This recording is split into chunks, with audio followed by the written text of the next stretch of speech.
Саламатсыңдар ма балалар? Оқушылар, бүгінгі сабақтың тақырыбы номер 8 зертханалық жұмыс.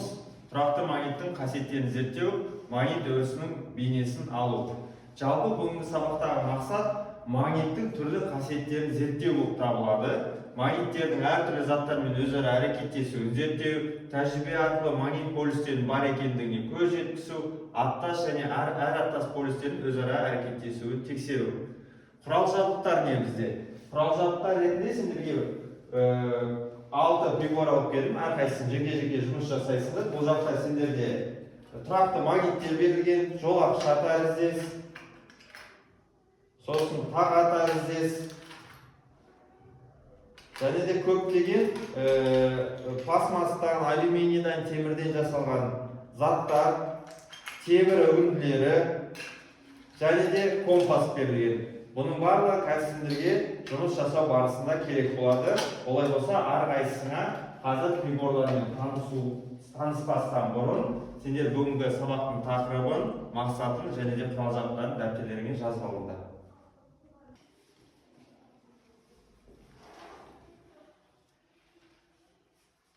Ал балалар, жазып аяқтадыңдар ма барлықтарың?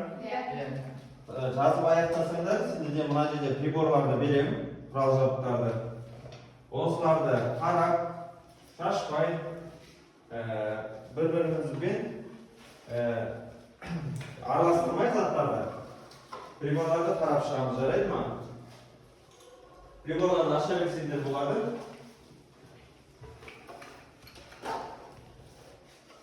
Ал енді оқушылар, жұмыстың барысына келетін болсақ, бізде 6 нұсқа берілген, яғни 6 түрлі тапсырма берілген. Бірінші не істейміз тұрақты магниттер арқылы? Металдардан және де басқа заттардан жасалған ұсақ бұйымдардың ақ қағаз бетіне шашыңдар дейді. Бізде приборлардың ішінен ұсақ заттар болады мынандай. Осы ұсақ заттарды 5 түрлі ұсақ зат бар, соны қағаз бетіне шашамыз. Және де екінші нұсқада айтылған бізде магнитті бұйымдарға жақындатыңдар. Өткізілген тәжірибе туралы есеп жасағанда қандай заттар магнитке тартылатынын, қандай заттар тартылмайтынын көрсетіңдер дейді. Яғни, мына 5 затты қағаз бетіне шашып, мына тағат тәріздес магнитпен оны жапсыруға тырысамыз. Ал оқушылар, қазіргі тапсырманы орындадыңдар. Қандай зат жабысады екен? Аружан айта қойшы. Бізде магнитке тек қана заттардың ішінен темір жабысты. Отыр, жарайсың, жақсы. Барлықтарыңызда тек қана темір жабысты ма магнитке? Иә.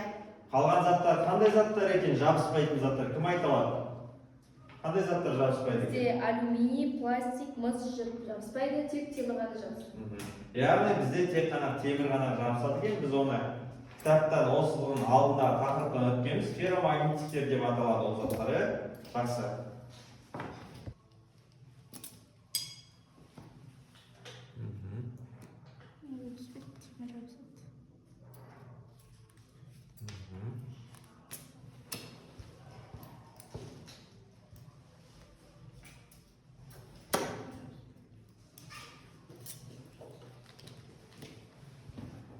Ал енді балалар, сендерге үшінші тапсырма зертханалыққа, ол қағазға темір үгінділерін себіңдер, оларға магнитті жақындатыңдар, жолақ, одан кейін тағат тәріздес магниттердің полюстерінің орналасуын анықтаңдар дейді. Сендерде 2 түрлі магнит бар қолдарында, тағат тәріздес және де жолақ тәріздес. Осы магнитке енді біз темір үгінділерін жақындатуымыз керек. Темір үгінділері сендерде оны шашудың қажеті жоқ. Мынандай пластмассаның ішінде бар темір үгінділері. Осыған магнитті жақындатасыңдар.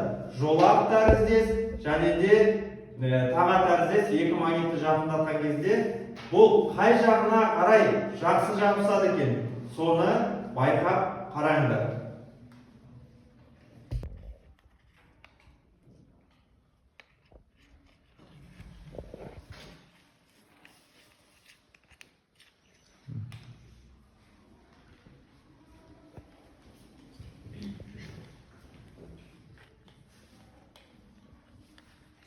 Жақсы.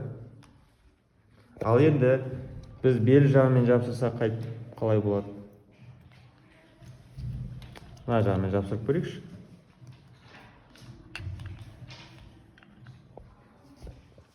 Ал балым, қазір сен қандай құбылыс байқадың бұл жұмыста? Бізде бұл жерде темір үгінділеріне таға тәрізді магниттің екі полюсі де жабысты, ал белшесі жабысқан жоқ. Жолақ тәрізді магниттің екі полюсі де жабысты. Қалған оқушылар келісеміз ба? Сондай құбылыс байқадыңдар ма? Таға тәріздес магнитке тек қана полюстеріне, ал беліне жабысып, таға тәріздестің екі шетіне, яғни оның да полюстеріне жабысыпты. Жақсы. Ары қарай жалғастырамыз оқушылар. Ары қарай бізде төртінші тапсырма берілген. Магниттердің аттас полюстері тер бетіне, ал әр аттас тартылатынына көз жеткізіңдер. Магниттік желім солтүстік полюсіне, содан кейін магниттің полюстерін өзгертпей оңтүстік полюсіне жақындатыңдар дейді. Так, енді балалар қараңдар. Сендерде мында арбаша бар. Арбашаның ішіне өздерің магниттерін саласыңдар. Қызыл және де көк, яғни оңтүстік солтүстік полюсі бар жақта. Енді байқасаңдар, қараңдар, мен алақаныма қойдым.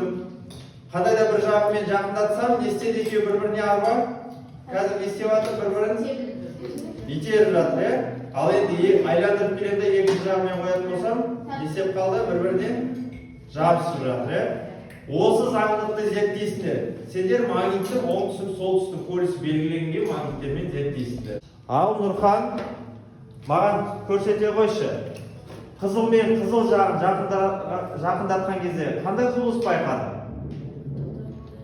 Бір-бірін не істеп жатыр? Қызыл мен қызыл. Қарашы. Міне, қызыл мен қызыл бір-бірін не істеп жатыр? Екі жаққа итеріп жатыр, бір-бірін теуіп жатыр. Тағы да қандай құбылыс байқадың? Так, енді екі түрлісін қойып еді, не істеді олар бір-бірін? Ол кезде тартады, жақсы, жарайсың. Ал Шыңғыс, сен бұл жұмыстан қандай құбылыс байқадың?